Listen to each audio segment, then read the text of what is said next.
Welcome to our Beer U module on hops. Hops are one of the 4 primary ingredients that go into beer and are perhaps the most popular ingredient.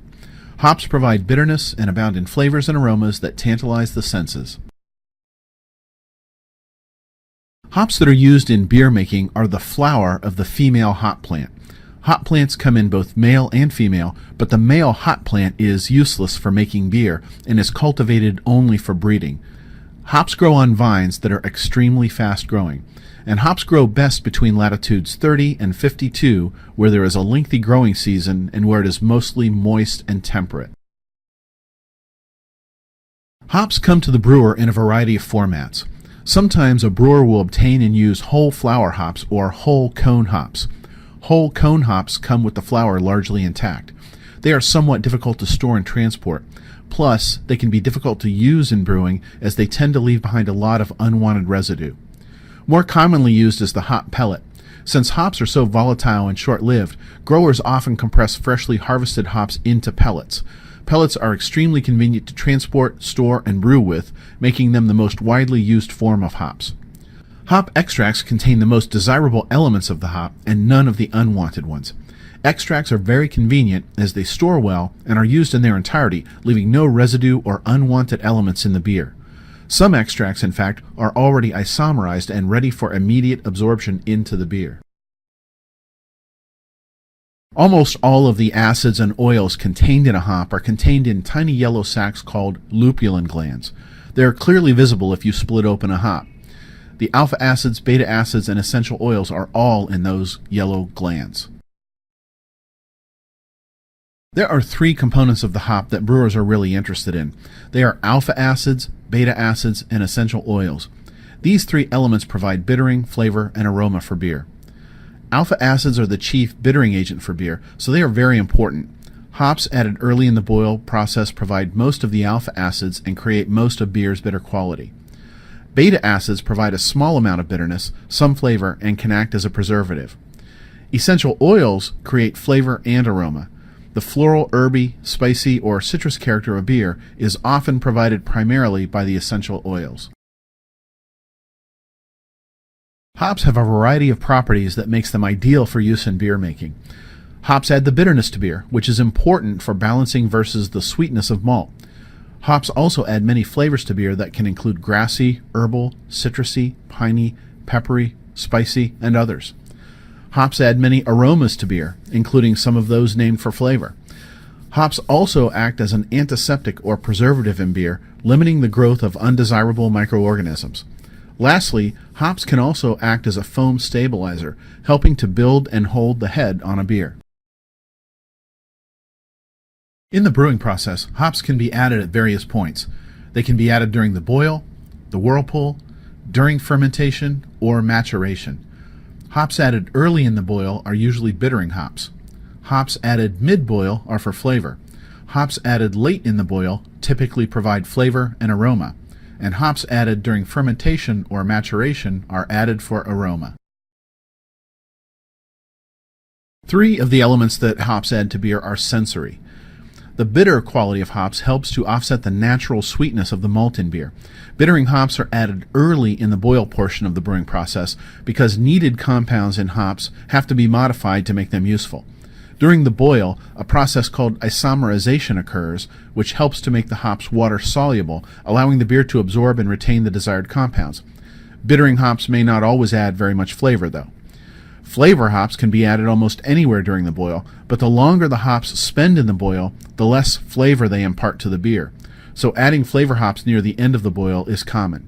Aroma hops are added later in the boil or even prior to and during fermentation. Adding hops late in the boil prevents the desirable aroma qualities from dissipating during the boil process. Hops have a natural ability to ward off certain bacteria and are a natural antiseptic. Beer, especially in its early unfermented form, is full of sugars and nutrients that many bacteria would love to feast on. The alpha acids in hops not only provide bitterness, but they also act as a natural antibiotic, killing off many invading microorganisms. Belgian brewers often had hops that have been aged for at least 2 years to their lambics. 2-year-old hops contribute almost nothing as far as flavor, but they are still prized for their antibacterial properties. Almost every hop that is harvested worldwide is used for brewing beer, but there are a couple of exceptions. In some countries, sodas are made with hops. These sodas probably evolved as non-alcoholic versions of beer. Barley malt is even present in some of them. Julmust is a popular drink in Sweden, and Malta is popular in Latin America. Additionally, herbal medicine makes some use of hops. They are used to treat anxiety, restlessness, and insomnia. In some instances, hop-filled pillows are even recommended for sleeplessness. Hops apparently originated in China, perhaps Mongolia, many millennia ago. From there they spread both east and west to many parts of the world. Their original use in brewing and how they were adopted for this use are unknown. We do know that between the 6th and 9th centuries that hops were being cultivated for use in brewing in France and western Switzerland. From the 10th century or so and beyond, hops began to slowly spread throughout Europe. Prior to about 1,000 years ago, most beers were brewed without hops and were flavored with a combination of herbs and seasonings. It was called gruit. Starting around the year 1100, beer with hops began to overtake gruit in popularity until gruit all but disappeared. What caused this shift in taste? Some people believe that religion caused it. Some medieval writers speak of the hallucinogenic properties of gruit and its ability to increase sexual desire. So it could be argued that the church warned against the drinking of gruit and favored less stimulating hopped beers, but the evidence to support that is sketchy. It could also be that brewers found the preservative and flavor properties of hops to be more advantageous to those of gruit, but frankly, we might never know the true answer. We only know that hops ultimately prevailed, and that by about the year 1200, hops were widely documented for their use in brewing. What we do know is that hops gained popularity in many places. No one city or region can claim responsibility for the adoption of hops or for the mastery of their use in brewing. In the 16th century, a botanist named Leonard Fuchs wrote a book called De Historia Stirpium Commentari Insignis, which translates as Notable Commentary on the History of Plants. In that book, Fuchs credited a Roman soldier and naturalist named Pliny the Elder for identifying and writing about hops in Pliny's landmark 1st century book, Naturalis Historia. Pliny's Naturalis Historia was indeed the most comprehensive book on the natural world ever undertaken to that point, but it seems that Mr. Fuchs was mistaken about Pliny's mention of hops. Quite likely, the plant that Pliny spoke about wasn't hops at all, but something entirely different. But for several centuries now, we've been giving Pliny the credit for writing about hops, based on Mr. Fuchs' mistake. Perhaps the earliest known scientific reference to hops comes from Saint Hildegard von Bingen, who lived during the 12th century. Hildegard wrote many texts on botanicals, and in one of them, called Physica, she referred to the use of hops in the brewing of beer. Hildegard wrote extensively about the world around her and the natural sciences. She was a writer, composer, philosopher, and spiritual leader. She was truly a Renaissance woman, despite having lived and died a couple of centuries prior to the actual Renaissance. A number of beers have been brewed in recent years that bear her name. Hop plants are perennials, which means the same plant continues to live for more than 1 year. Many other crops are annuals and need to be grown from scratch every year. And like other vines, hops are climbers.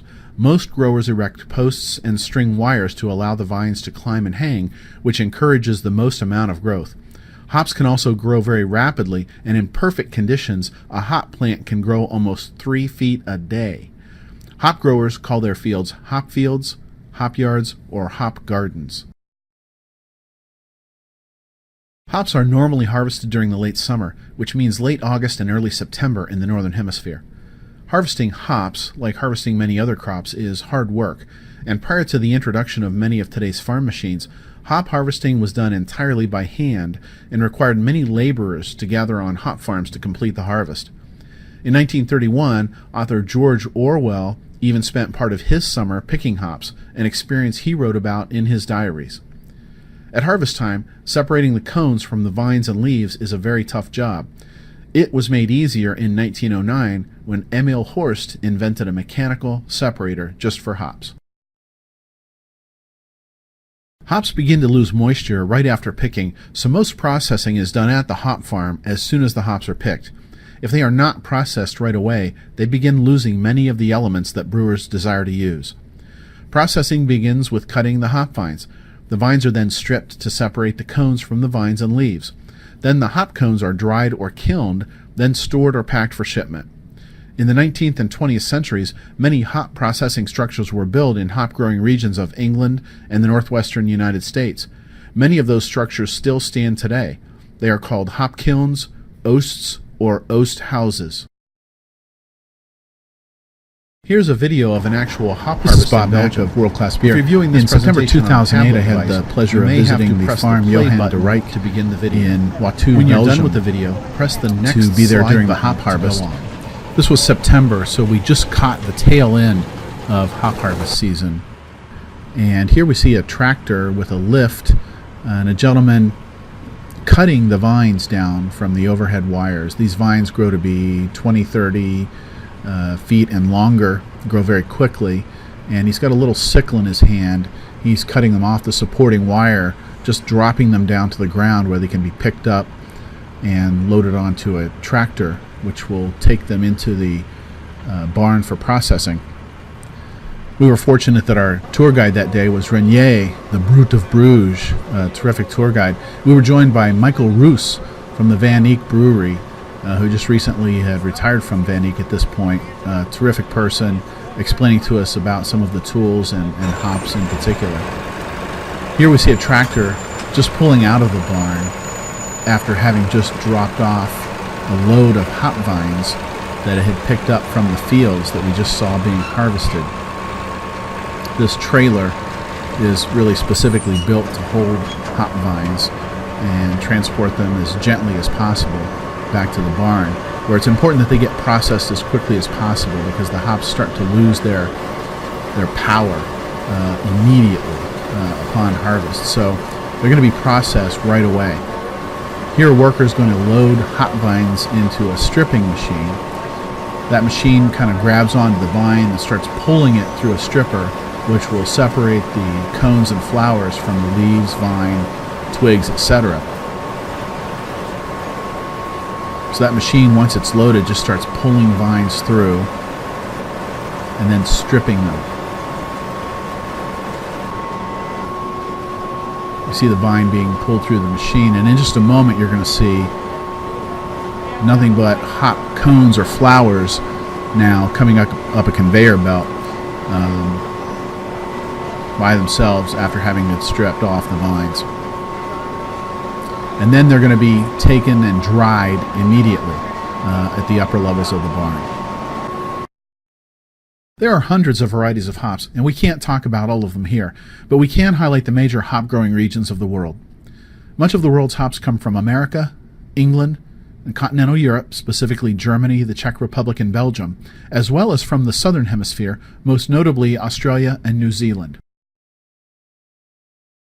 Hops grow reasonably well throughout much of the northern United States, but the primary American growing regions are in the Pacific Northwest. Washington State's Yakima Valley and Oregon's Willamette Valley are the two most notable of those growing regions. American hop varieties are known for their high alpha acid content and their fruity, citrus, pine, and resiny character. Although those flavors and aromas exist in other hop varieties, American hops often contain higher than average levels of them. American hops come in a large number of varieties with many popular hop names beginning with the letter C. Cascade, Columbus, Centennial, and Citra are examples.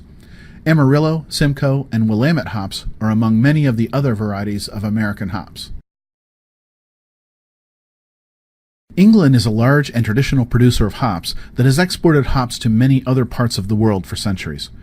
The two most popular and notable English varieties are Goldings and Fuggles.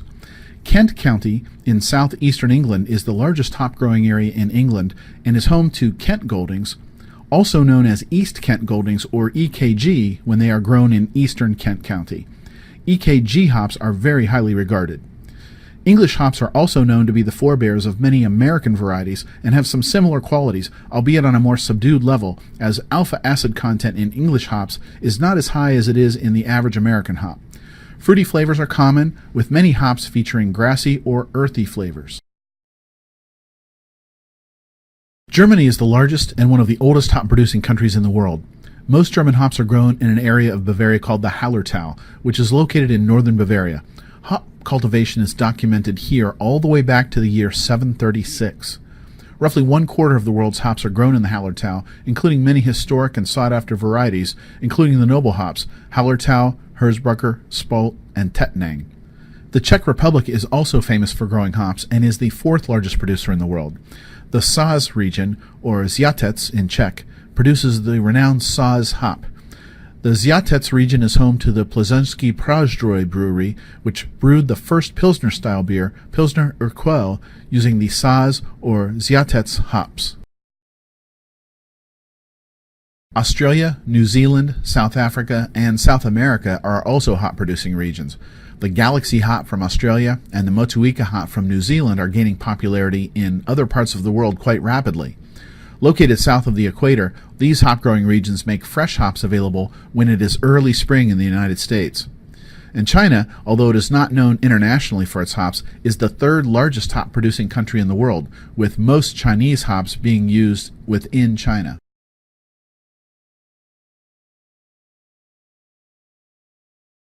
The boil process tends to dissipate some essential hop oils that create aroma, so aroma hops are added late in the boil or after it when the oils can be retained.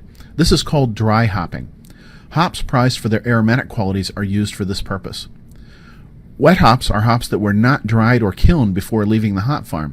Wet hops still carry all of the moisture with them that would normally have been dried out of most hops. Wet hops are also called fresh hops and should be used very soon after they are harvested, usually within a day or two, in order to capture the best flavors of the wet hops. Some brewers call their wet or fresh hop beers harvest beers. Hops contribute bitterness to beer, which is measured by the IBU, or International Bitterness Units. The IBU is approximately equal to the EBU, or European Bitterness Units, and the values are mostly interchangeable. IBUs are a chemical measurement, not really a true measurement of perceived bitterness. A beer with a high IBU level might not taste terribly bitter if it is also a very malty beer, as the malt content tends to balance out the hops. Conversely, a low malt beer with a moderate IBU level might taste very bitter since the malt is not present to balance it. The calculation for IBUs is complicated since there are several contributing factors. The relative amount of hop ounces added to the beer, the percentage of alpha acid content in the hops, and the length of time a beer is boiled all figure into the equation. Boiling hops modifies or isomerizes the alpha acids, so it is important to know how long the hops were boiled, as the bitterness levels change in that process. Additionally, different kinds of hops are often used in the same beer, so the equation needs to be repeated for each type of hop being added to account for varying alpha acid content. The IBU scale theoretically measures to 110 IBUs, but humans generally cannot taste IBUs beyond 85 or so on that scale.